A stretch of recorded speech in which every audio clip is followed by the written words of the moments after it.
for, but cool. This sounds great. Shauna and Grace, I'm going to send here in a second via email a couple of links that may be useful. Okay. One of them is the Cincinnati Review Brigade panel that Sid and David did the other month, whenever that was. We recorded it and then posted it. I don't remember if I'd shared this before, but in case folks are specifically interested in hearing Sid and David's story, Great. but don't want to redo the like 75-minute thing, in the like 12 minutes that we have for Q&A, we'll have some time. No, that's fair. And then, yeah, so I will share that here, and I'll send that via email in just a second. Sounds good. And Grace, can you grant like everyone in this group the ability to respond to comments? Like that would be helpful too, just in case something comes up. I believe that is not an option, but let me look again. Okay, and if not, we can always handle, like Grace can let us know if there's something that we need to respond to. But cool, yeah, we'll come back online at 3 o'clock. So if y'all want to take a quick break, I don't know if you had a meeting right before this, but feel free. I'm going to go off camera. I'll be right back at 3 o'clock. Okay. All right, see you guys.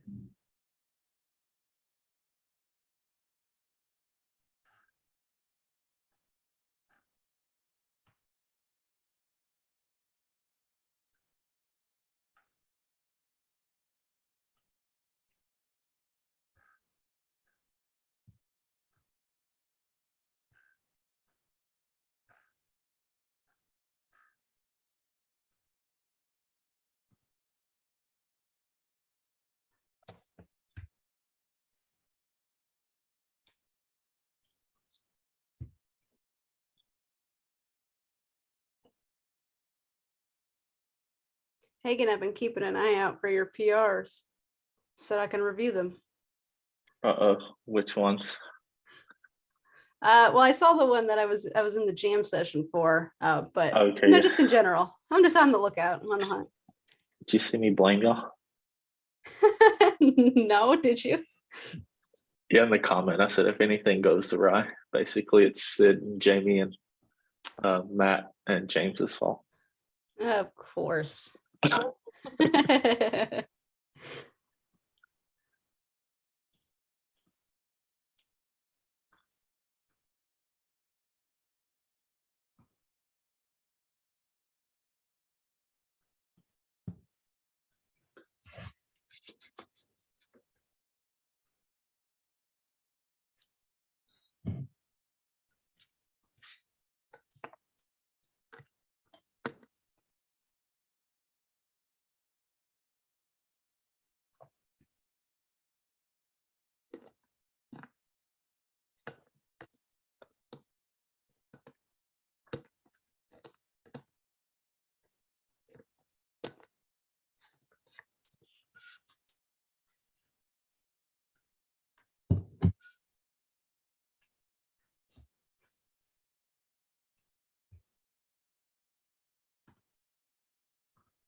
Okay, we'll go ahead and get started. I'm Shauna Dorsey. Grace, we're recording, right? Yep, it says recording right there. Okay, Shauna Dorsey with the Nebraska Tech Collaborative. And today I'm here with Launch Scout and also PGA and a couple of recent apprentices who are now software engineers for the PGA. I'll just talk about a great example of talent building and just ways that employers can support emerging tech talent. So thank you for being here. A couple of ground rules, it looks like it's just us so far. So this is the internal team, which is okay. But for this webinar, we will share all attendee information with the Launch Scout team for follow-ups. We do not allow anonymous questions. So questions need to be posted in the chat with your name so that we can follow up if needed. And that's about it. So with that, I'm going to turn it over to Chris Nelson to introduce us to Launch Scout, and then he'll turn it over to Andrew and we'll go from there. All Chris, right, yeah, thanks so you. much. Thanks, Andrew. Thanks, Shauna. So yeah, thanks for having us. My name's Chris Nelson. I am the co-founder of Launch Scout. We are a custom software development shop out of Cincinnati, Ohio. And I'm also the original creator, with lots and lots of help, of our apprenticeship program. And I'm really super excited to that you invited us to talk about it. And I was just going to try to give a brief kind of summary of how we got to be doing what we're doing. And then I'll hand off to Andrew to talk a little bit more about his experience joining us as a mentor. But yeah, our apprenticeship program started a little over 5 years ago now with our first cohort of apprentices. And it was created after an experience I had doing a teaching stint at a boot camp program in Chicago. And what I kind of observed is, first of all, it is amazing how fast new developers can come up to speed and start becoming productive. And I was really impressed by the students in that program in particular, and lots of new developers since then, and the kind of things they were able to produce after really just only a few months of super intense learning. I came to software development from a more traditional background, so seeing that was really eye-opening. But then I also observed that as they entered the job search phase after graduating from the bootcamp program, their job search was a bit more of a struggle than I would have guessed. You know, our industry is constantly looking to hire developers, and I had firsthand experience seeing these new graduates. I knew they were capable, but they, so I was really surprised that they weren't just immediately all snatched up. And what I realized is there is a gap between what industry typically was looking for in terms of a certain level of experience and what we had coming out of bootcamp programs and other areas of, I would say, like high potential brand new developers that didn't have any job experience yet. And so after talking to people, kind of everybody that I could find about what I saw as this kind of like missing thing, I kind of hatched a plan of what if we took somebody like myself originally in that role, and Andrew's done it since then. What if we took an experienced developer who could serve as a mentor and guide for pairs of new beginning high potential developers, and that was kind of the beginning of our apprenticeship program. And it's really geared around setting up a team of apprentices and their mentor that work together to both deliver valuable software pretty much out of the gate, but also have the goal of growing the apprentices into successful, capable junior mid-level developers over a 6-month period. And so that was the beginning of the program. We kind of started it right away with the idea that rather than just trying to grow new developers to launch for Launch Scout, we really couldn't hire all of the high potential developers that are out there. We started originally with the idea of, what if we partner with our clients who we know are always struggling to hire? And so our apprenticeship program is geared around growing developers for our clients. So we bring that unit of the mentor and the apprentices. We join a client organization that needs to hire developers and has software that they need to build. And over those 6 months, we're building software. We're also mentoring and growing the apprentices so that at the end of the 6 months, the apprentices have already been delivering working software to production and are successfully embedded in that client's team. And the idea is they just naturally transition into a full-time developer position with that client. And it's a pretty seamless transition and has been working really well for a few years now. It's been just an amazing experience. It's been one of the most rewarding experiences that I've ever had in my career. It's one thing that I've really been, I guess, amazed by, but struck by as an opportunity. There are a tremendous amount of really good people, really skilled people that are going to be excellent developers that are consistently trying to enter the field and really just need that first opportunity to do so.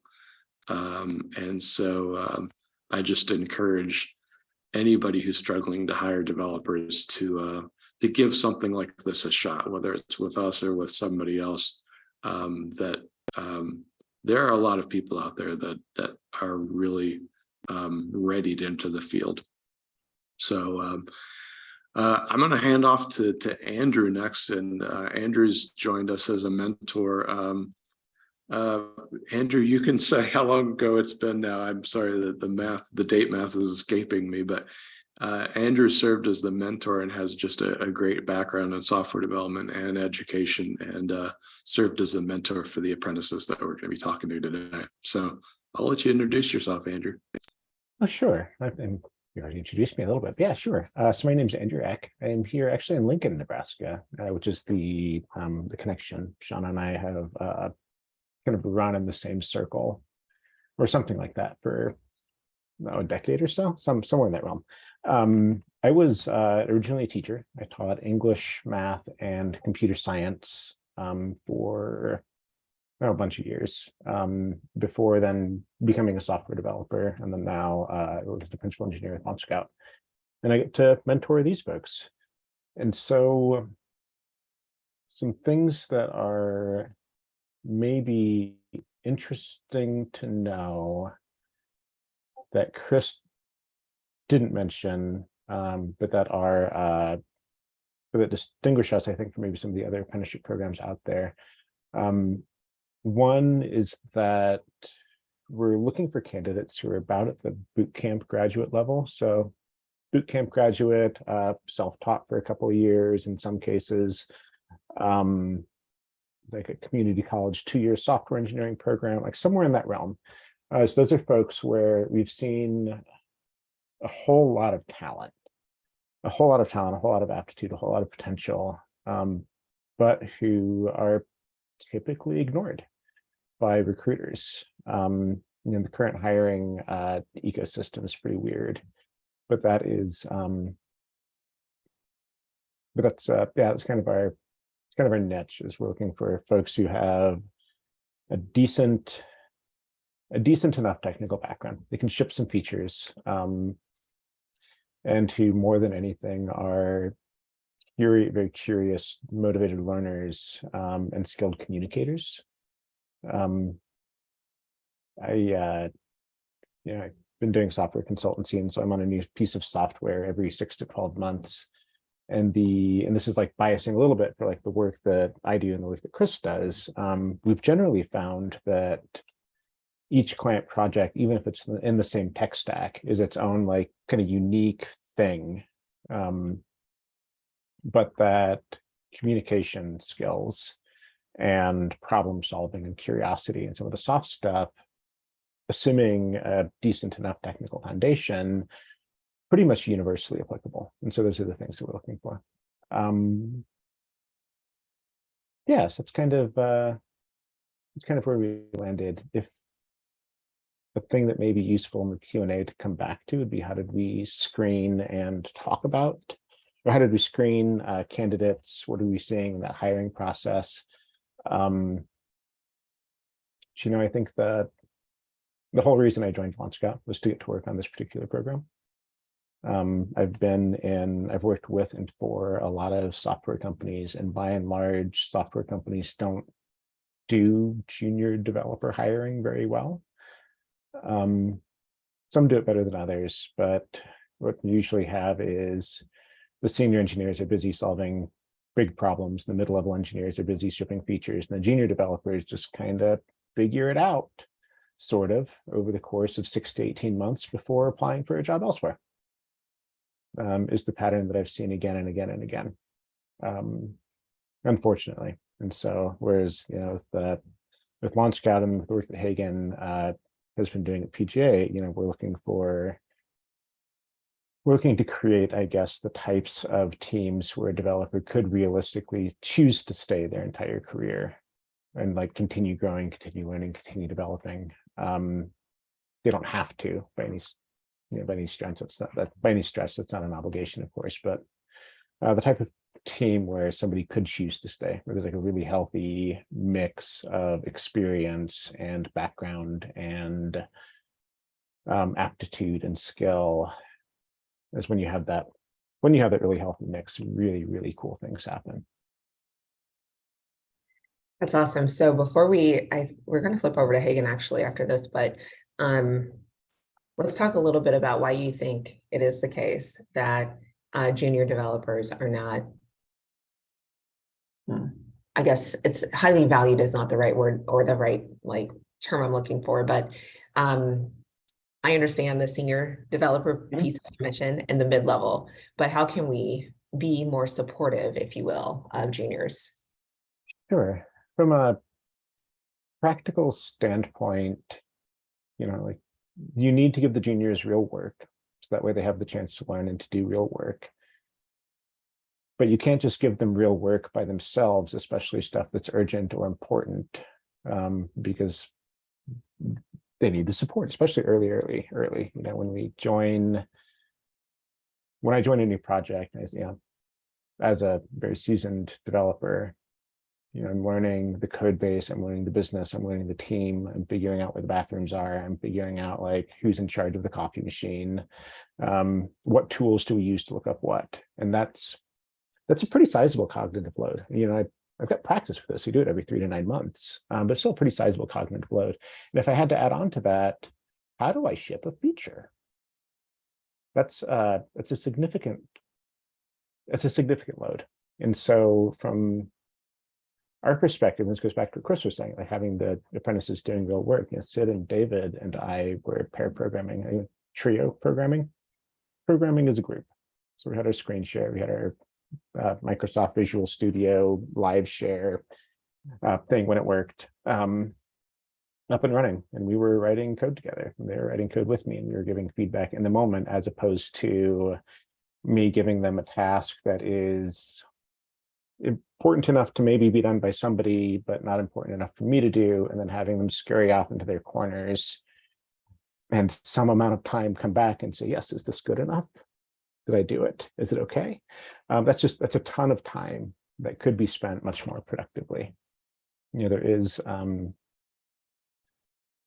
there's plenty of benefit to what in teaching we call constructive struggle, which is when you're struggling to solve a problem, but you're still moving forward with it, as opposed to unconstructive struggle, where you're just kind of spinning in one place without any notion of how to move forward. And somebody who is a novice is not always able to tell the difference between constructive and unconstructive struggle. And even like as a seasoned professional, I'm not always able to tell the difference between constructive and unconstructive struggle, which is why we get to talk to colleagues, we get to check in, we get to take a break for a minute to go talk to my cats, whatever the case may be. And so, you know, more support is needed than is often given. but there is a cost to that support. You know, like my pace of delivery when I'm working with Sid and David is lower than my pace of delivery when I'm just working by myself. And it's not Sid and David's fault. Actually, we're like the apprenticeship is done, and so they don't only barely deal with me during the day or put up with me, or the case may be. My pace of delivery is slower, especially early. But room was built into that. Those expectations were set, as opposed to I have a full load, I'm stretched to capacity, and I have other people that I need to take care of who are kind of my job, but also not my job. I've appreciated the explicitness and the like knowing that my job is to be interruptible, knowing that my job is to, I mean, yes, deliver features, but when it is useful, when it is constructive, drop the feature that I'm building for a while and just work with Sid and David on showing, or with any apprentice, on shoring up knowledge, on shipping their features, on doing the things that they need in order to keep moving forward. So that way, when they are struggling, it is still productive rather than, or still constructive. And leading towards productive rather than unconstructive. And so there's just, yeah, that was maybe a bigger answer. No, that was perfect, because I think a lot of employers will empathize with the cost, if you will. Of, let's pull my most productive talent off of the high priority work to help invest in upskill, et cetera. And this is where Hagen comes into play, because I'm really curious about why the PGA decided that this was a good approach to, it's great, obviously, I'm just like now filling in words. I would like for you to say it's great, but anyway, why it's a solution that works for you as far as bringing in emerging engineering talent and building your team and all of those things. Yeah, for sure. Hi, my name is Hager McPhail, and I'm a software engineering manager at the PGA of America. And just apologies up front. When I get excited about something, I tend to ramble and talk really quickly, and just want it known that my excitement and eagerness to share all the things directly correlates with my enthusiasm for this relationship and the process that we've established here. So warning ahead of time, it might be a pretty turbulent ride. But yeah, so a quick bit about our team. So our team is directly responsible for supporting our coaches and our consumers in the golf industry. Our mission is to serve the member and grow the game. And our member base is about 28,000 members. And of those members, some of them are coaching professionals. And the coaching professionals are the members that we're sort of honed in on helping achieve their goals. And we're, to support them, we've got a platform that we have built to help them with their scheduling, their coaching, their group events, their student management, just tons of features. But all of that's made up of software developed by, I think we're around 20 engineers, 17 to 20 engineers. And that's spread from probably about a 50-50 mix of full-time staff at the PGA of America and contingent contract work. So I say all that to say that one of the engineers on our team, he was actually an intern at Launch Scout and introduced me to the team, and had some amazing conversations about the opportunity that it would provide us, but mostly kind of to summarize what y'all had mentioned is just the opportunity for an existing team, like, our existing team to really aggressively attack our roadmap that was preset earlier in the year, but also enable us to sort of grow our team in both number and skill set. So our senior software engineers are pretty drastically outnumbered by mid to junior level engineers. So pulling senior engineers off of these roadmap items probably wouldn't have went over well from a leadership standpoint. Just why is my stuff not getting done? But also it's really hard to convey the importance sometimes of investing in the talent and the people that are entry level or mid level. So that was sort of the crux of the issue or the problem that we were trying to solve, and just could not say enough good things about Launch Scout and the opportunity that it did provide us to accomplish those goals. To start with, just Andrew, I know he loves people talking about him, but just I'm sure all of the Launch Scout apprenticeship leaders are wonderful, but truly feels that it would be not where we were if it weren't for Andrew and the Launch Scout team backing us up. And then to back up my statement for how awesome that I think Andrew is, we've done some begging and pleading to keep him on with our team, even a few months after after the apprenticeship has ended. So I'm not just saying that. We really, really do like Andrew and the work that's been done and provided by Launch Scout. Well, we did a lot of work too to align values and to align goals. I mean, apprenticeships can be really successful, and I think in this case it was. Apprenticeships also, I mean, can be wildly unsuccessful if there is not that top level alignment. But in this particular case, Hagen's expectations and my expectations lined up very closely. I mean, we had to arrive at that exact alignment. It wasn't just like a love at first sight thing. We liked each other, don't get me wrong, but it wasn't like, yes, this is perfect. Right now, we never need to change a thing. It was a constant, how are things going? What do we need to adjust? But the big picture was always there, and it was always very clear to me from PGA's perspective, the commitment that was being made. It was an experiment. I mean, every time you do the first thing, it's an experiment, but it was an experiment where up through the C-suite, there was alignment, and folks who wanted to see this be successful and folks who were paying attention to it, rather than, well, we're going to do a thing and at the end, well, somebody's going to make a decision without even thinking about it. We had that alignment all the way through, which made it much, much, much easier for me to work than has been the case at other times in my career. My pre-Launch Scout career, but yeah, it's so it's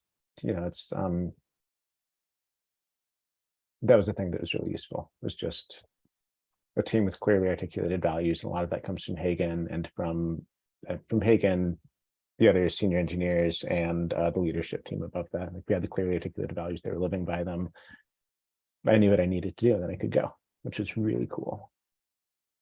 Yeah, I think a lot of that coming around to expectations and figuring things out was realistically, things cost money, and time is money, and then engineering efforts cost money. So I think sort of getting that alignment on, okay, what level of engineer are we going to have at the end of 6 months, but also at the end of the apprenticeship, but also what sort of deliverables, what sort of work are you going to actually deliver in that 6 months as well, right? Because like I mentioned earlier, we do have other contracting agencies, and some that we have really good relationships with, but there's a difference in hey, work on this thing and deliver it, versus hey, work on this thing and deliver it, but also bring up two early career engineers and provide assistance for them and grow them into what we need them to be in 6 months. So just trying to align on what those expectations were. And then just a few things that I really appreciated throughout the whole process, and kind of where I'll probably bounce around, is just kind of the frequent touch points with Doug, COO at Launch Scout. A lot of that first couple of meetings was hey, how's everything going? What can we do better? And then as the what can we do better started to not be an issue anymore, or not be in question, it turned more into conversations about fishing and books and leadership principles. So but I did not dare take those lessons or those meetings off the calendar, even though things were going well, though. Another thing was, as someone responsible for the hiring at the PGA of America, I had the option to be as involved, or in my case, uninvolved in the interview process. I think my main concern was a culture fit. And then anything outside of that, I was like, I'm just going to rely on Launch Scout to look into that. It was a pretty large decision point for me personally, as you know, everyone knows hiring and sourcing talent is time consuming and can end up being really expensive before the dust settles. So and to put it bluntly, I just couldn't be happier with the candidates that were selected and who are now employees with us and kind of where they're at. And then I just love being able to have that frequent touch point with Andrew multiple times a week around seeing where Sid was, where David was, what they were learning, what their focus was for the week. And then also it's really fun to see how different Sid and David approach things, how differently they approach things. I think Andrew's teaching background probably came into play well there. David, very academic and research heavy, and then Sid, more like myself, like gonna get my hands dirty and just ask for help when I need it. So two very different approaches, two different ways of ending up sort of at the same point when it comes to the end of the apprenticeship. But like I said, couldn't be happier with the relationship we have with Launch Scout. Couldn't be happier with the employees, Sid and David, now that we have through this apprenticeship, and then absolutely the people at Launch Scout are top notch, and couldn't ask for anything better. That's awesome. So I was planning to ask you about why employers should get involved, but what I'll do is we'll talk to David and Sid first and then bring it back to you if that's okay. I know you're flexible. Again. That's perfect. Let's go with it. Okay. So Sid and David, whichever one of you wants to start, tell us what brought you to Launch Scout. Like, how did you end up here? And yeah, and then we'll go from there. I can go first. I'm Sid, previous apprentice at Launch Scout. I actually was a teaching major like Andrew. I was doing English education, but I wanted to do a career swap. And so while I was actually, working as a barista, I was doing some self-teaching for about a little over a year. And at the time, many applications deep, it wasn't really working out. And I actually saw the Launch Scout apprenticeship online, but I felt like I wasn't quite ready for it. So I bookmarked that and I sat on it for about a little over 6 months while I went and I did a boot camp, came back and reapplied for it. And I mean, it got me where I am today. I was really struggling a lot like Chris said, with that kind of experience gap where employers just weren't really interested because I didn't have those prior jobs in the field or internships. And I mean, it's been phenomenal. Hagen and everybody at PGA has been great. And Andrew and Chris and everybody else at Launch Scout, been a phenomenal support system. And I can't thank them enough.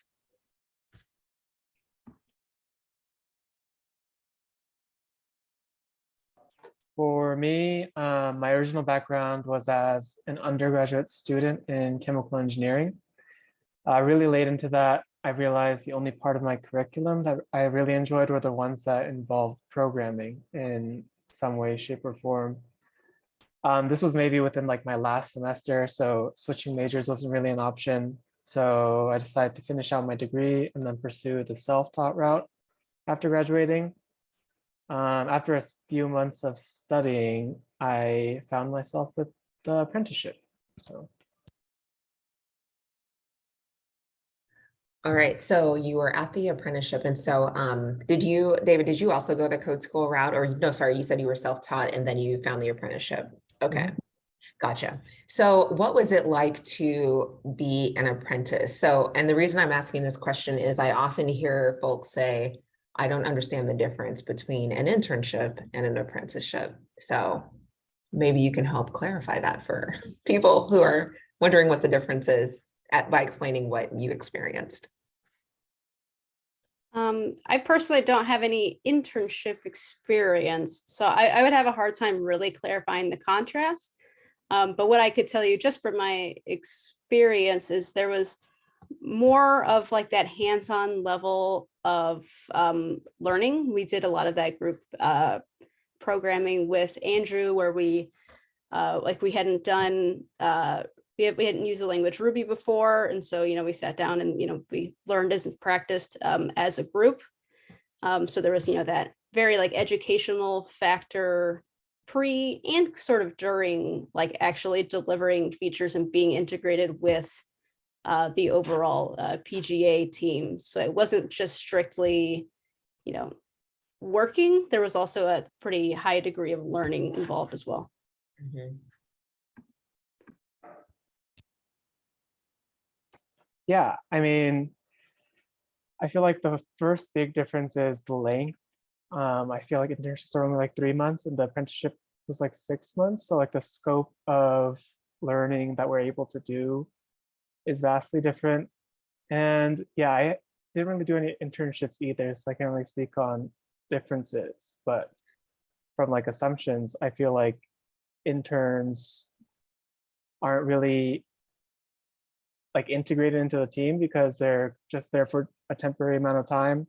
But for us, I feel like we've been working there as like a full member of the team since we started as an apprentice. So that'll be my pick. Yeah, and Andrew and Chris, I'm sure you have some thoughts too, given your background. Go for it, Chris. Yeah, I was just going to jump in there.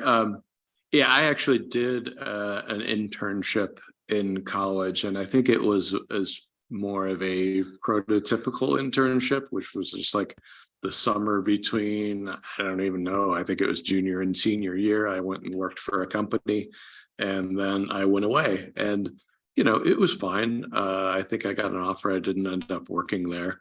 But the apprenticeship is designed to be a bit different in that it's designed to be like a seamless, guided introduction to the field of software development. I used to describe it as like we're about welcoming new people into the field of software development.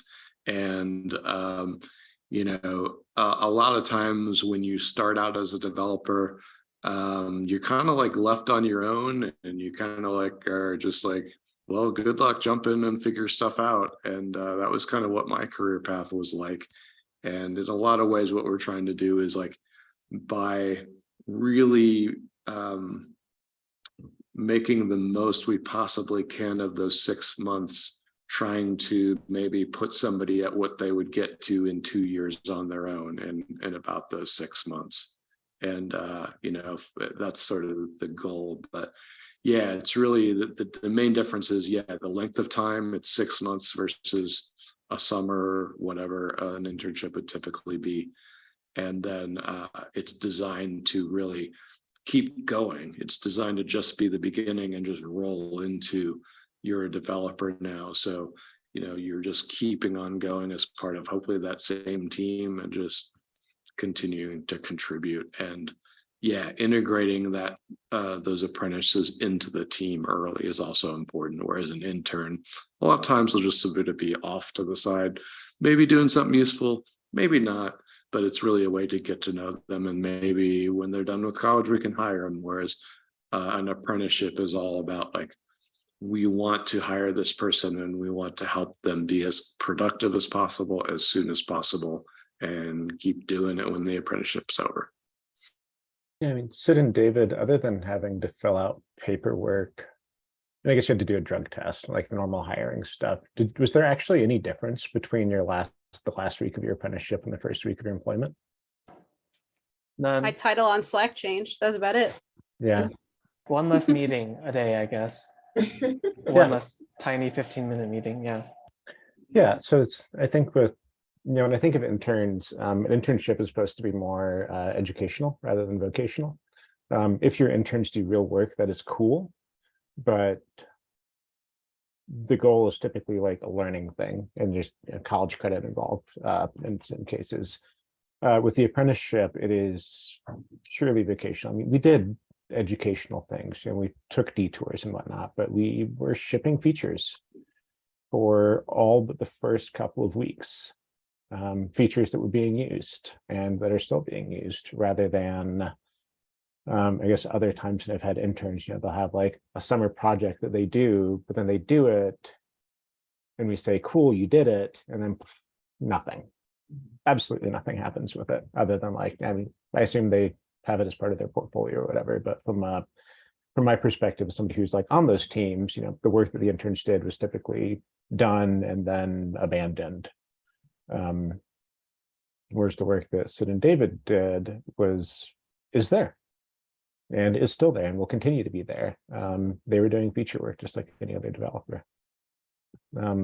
More pair programming with me than most developers have to put up with, but feature work. Cool. So yeah. No, that's helpful. And Hagen, I'm sure you have experience too, like having managed interns in the past. What would you say from your perspective are some key differences?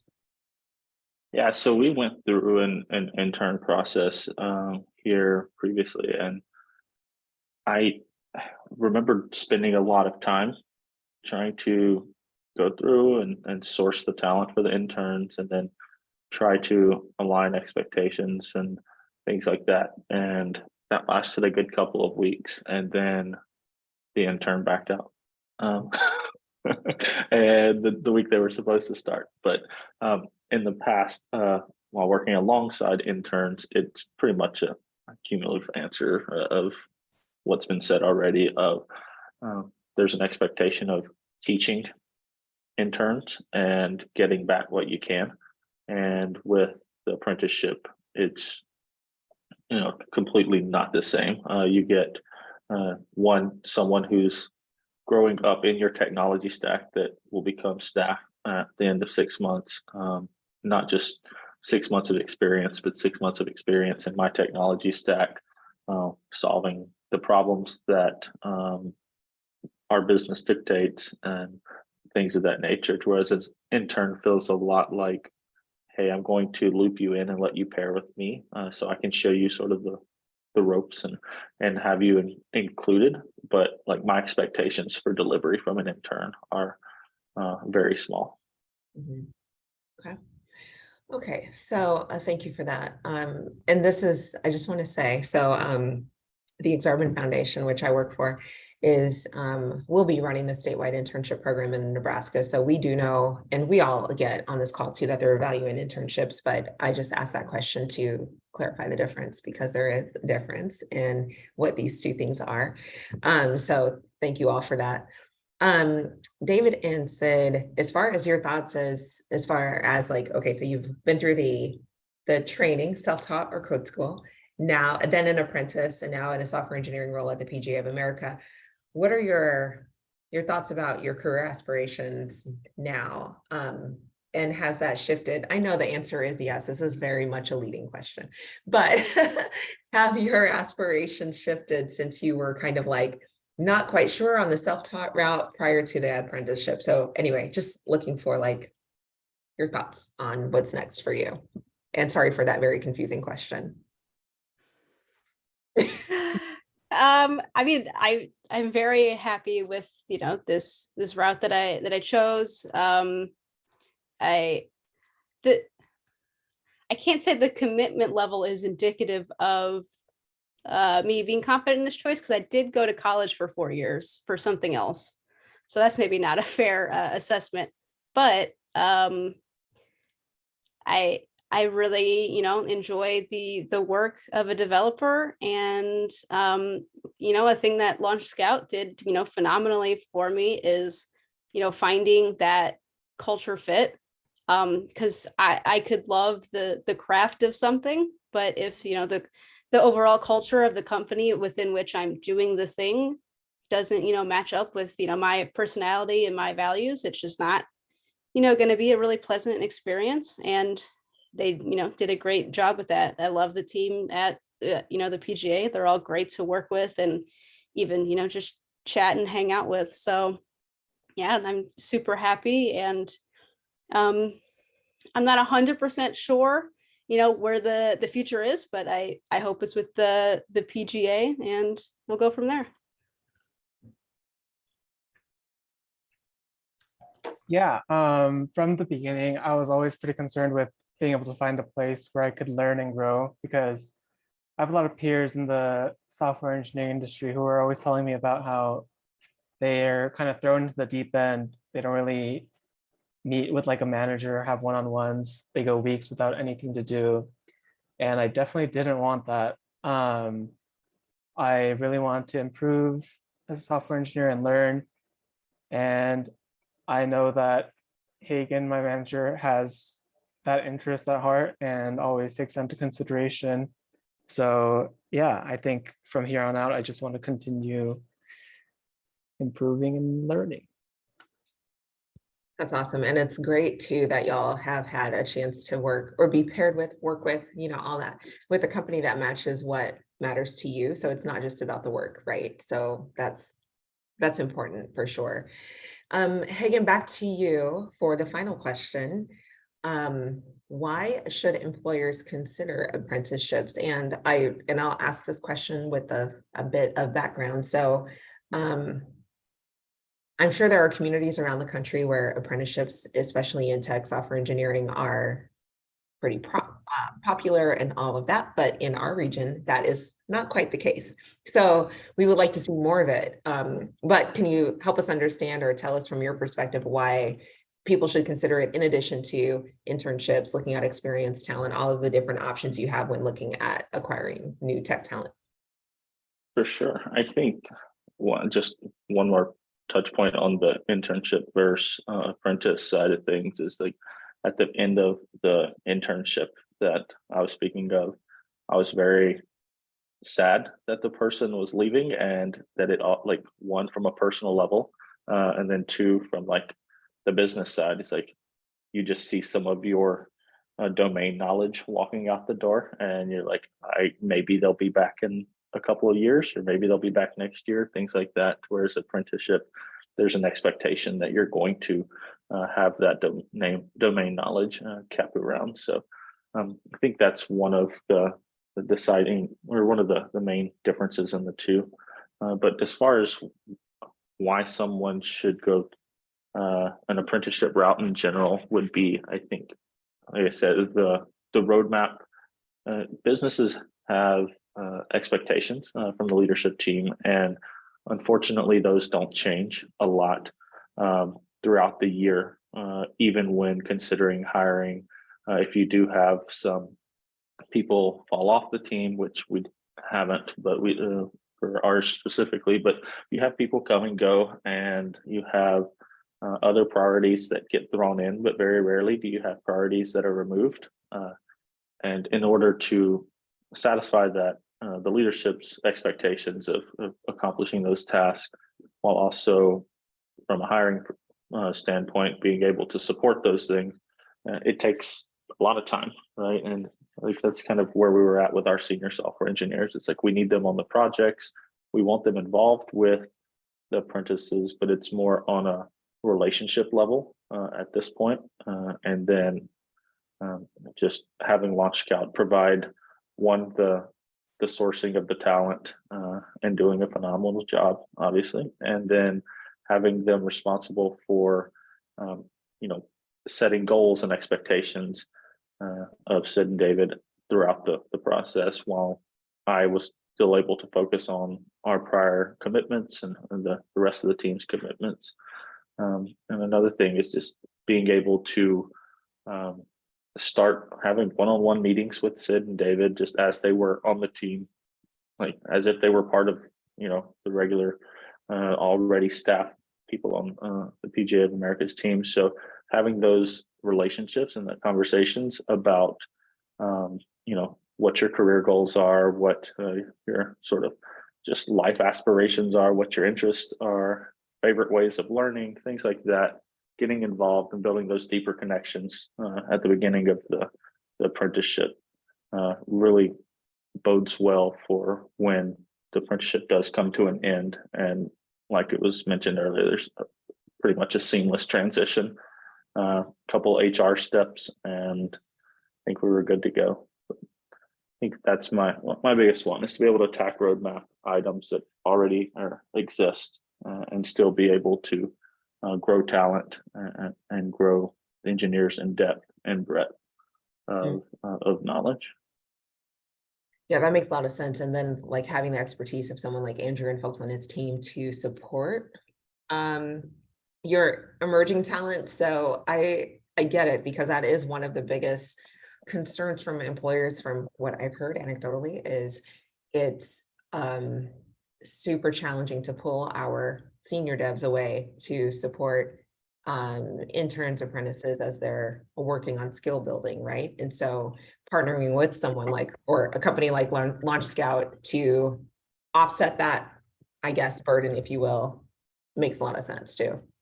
Absolutely that, and then just the deliverables, right? Like they weren't working on, just tasks that were found on the internet. They weren't just practicing their coding. They were literally working on problems that needed to be solved from our side of the business spectrum, right? So it was meaningful work. It was work that had deadlines. It was had certain deliverables, scoped out work. So, and they got to show that to leadership team every Friday through our demo days, which is cool. So we demo our work every Friday. It's kind of what we worked on, what we struggled with, what we had a mind block with, anything like that. But they were able to start showcasing work within the first few weeks of that, just being able to say, hey, this is one of the tasks that we had, and this is it now live in production.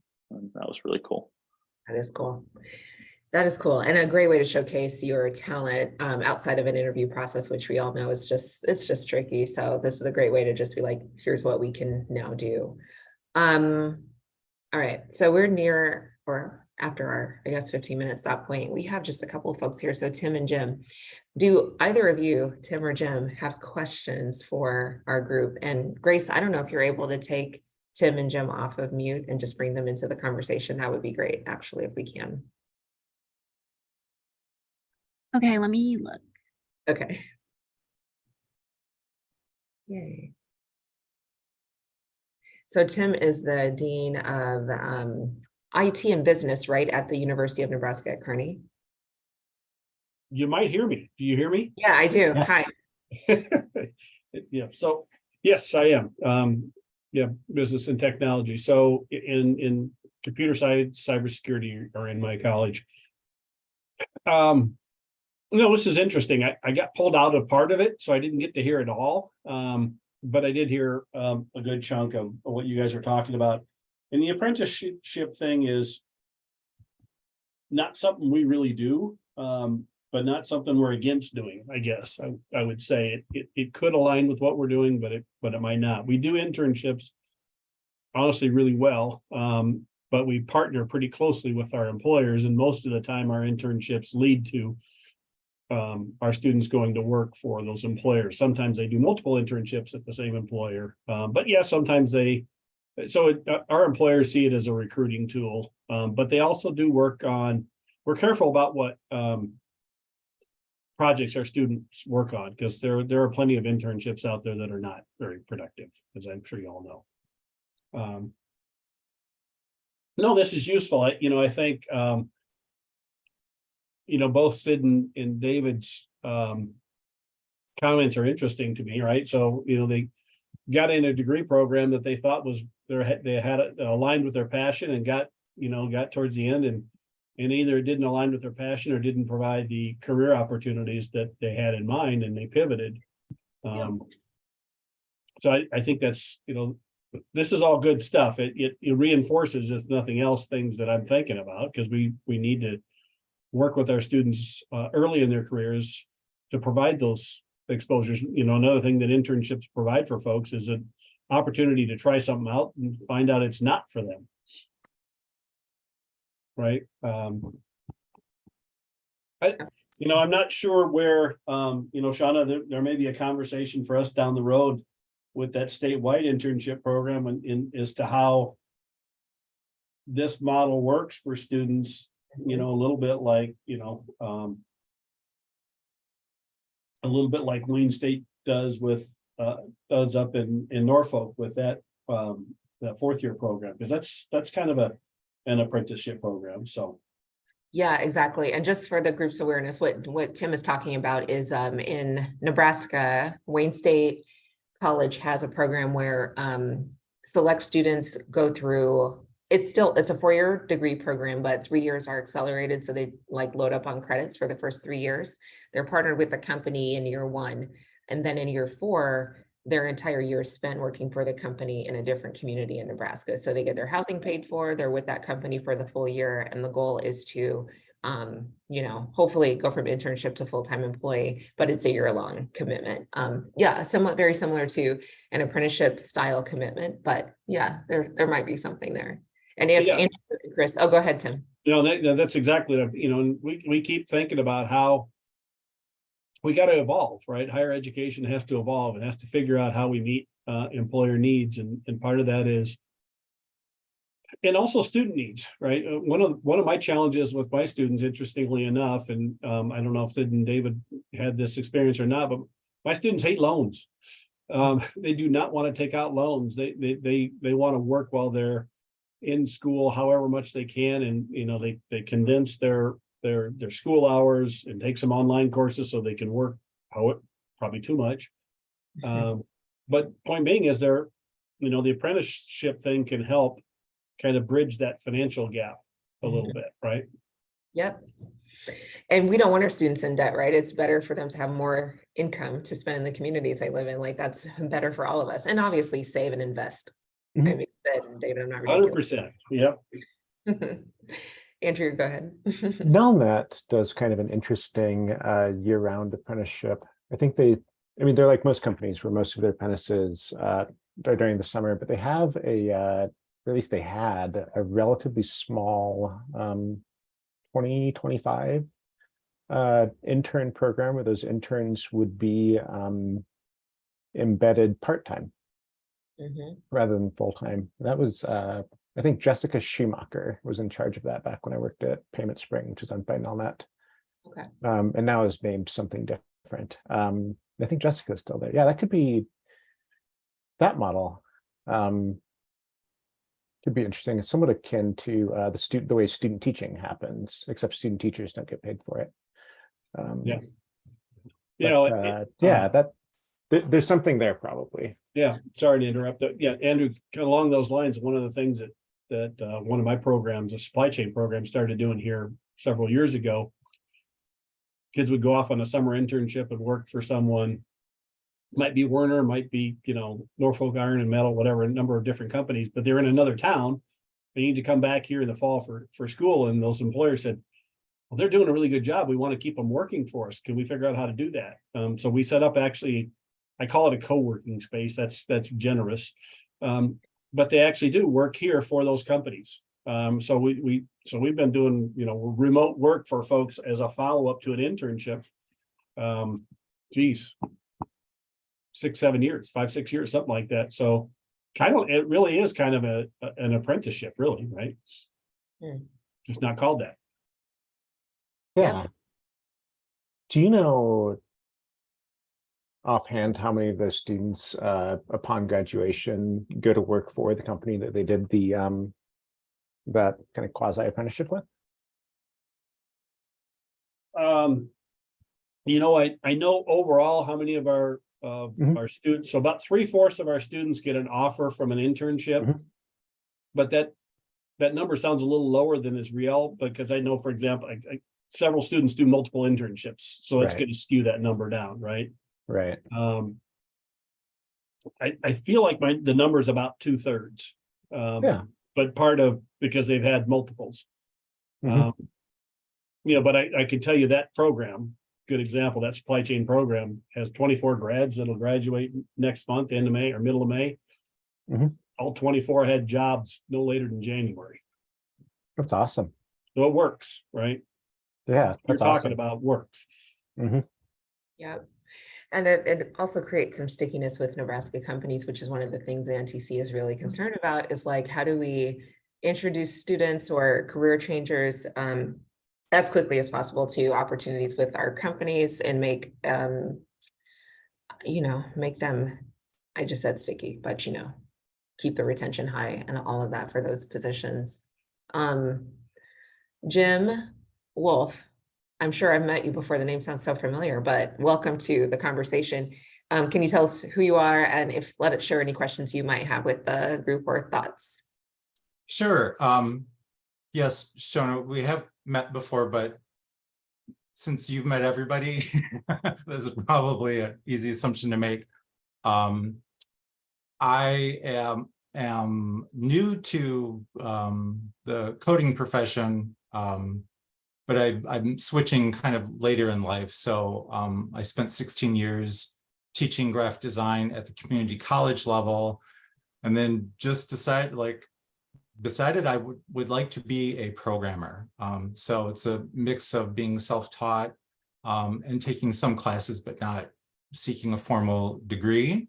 So I just thought when I saw this webinar advertised, I was like, hey, I'm curious to know more about that. To me, it's an interesting topic because coming from education, specifically community college, I see in other career tracks where apprenticeship or something like it is actually already built into it. And, we kind of just heard from Tim that at his university, something like that, but it varies so widely from one industry to the next. Like most nursing programs, I think they have something called a practicum. And in the medical profession, there's the residency. But then you switch to another profession and boy, oh boy, there is just this huge gap between the education phase, however that happens, and that first job. So it would be nice to see the tech sector here in Nebraska acknowledge that and maybe start asking, hey, is there something else we can try? Because Sean, I agree the retention would be super nice here. So I don't know, maybe this conversation is the beginning of something more.